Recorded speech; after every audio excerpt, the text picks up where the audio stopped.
O sindicato Comisións Obreiras insiste en enganou os traballadores da fábrica de Lourizán ao comprometer investimentos se conseguía a permanencia na ría de Pontevedra para facerse co apoio do persoal no longo proceso xudicial.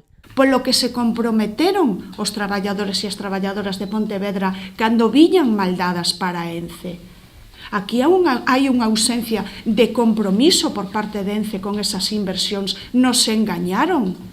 E os traballadores e traballadoras da fábrica se sinten traizoados. Por iso, a intención do sindicato maioritario no comité da factoría é non dar un paso atrás ante o anuncio de Ence de realizar 39 despedimentos na fábrica. A eles hai que sumar, segundo Comisións Obreiras, de 6 a 8 en oficinas de Pontevedra e entre 3 e 5 en oficinas de Madrid e Navia. Preferimos elegir condenar a muerte a la empresa, o que se condene ella misma, antes de ser cómplices de ni un solo despido después de todo lo que se ha pasado esta plantilla por la permanencia de la fábrica. Va a ser una guerra sin cuartel hasta el último compañero y hasta las últimas consecuencias. Y si hay despedidos, que sean los directores de la fábrica. Ence xustifica estes despedimentos nas perdas de 22 millóns de euros que asegura acumulou en 4 trimestres. Segundo Comisións Obreiras, a empresa declarou beneficios de 40 millóns o ano anterior e presume de ter aforros de ata 200 millóns de euros. E a postura non pode ser outra que opoñerse a estes despidos e a esta farsa de plan cando non hai ningún tipo de cumprimento dos compromisos que acabaron no seu día ca permanencia. É moi sinxelo.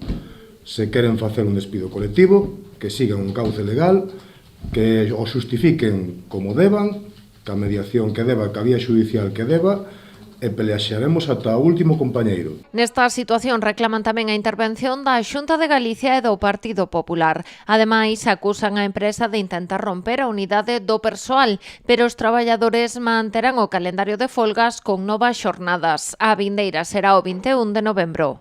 Que intentó declarar esta huelga como ilegal, amenazando a los trabajadores con denunciarlos en el juzgado, que cuando vio que era imposible decretó unos servicios mínimos del 100% de la plantilla para vulnerar el derecho de huelga, y que luego ejecutó, como estamos viendo, un paro patronal entre jornadas para ahorrar sus costes y también atacar la parte variable del salario de los trabajadores. Pola súa banda, dende Ence recordan que acumulan 4 trimestres de perdas e que toman a decisión de amortizar postos de traballo porque teñen previstos investimentos para automatizar tarefas. Ademais, cifran en 220 millóns de euros o investimento realizado na fábrica de Lourizán entre 2015 e 2025.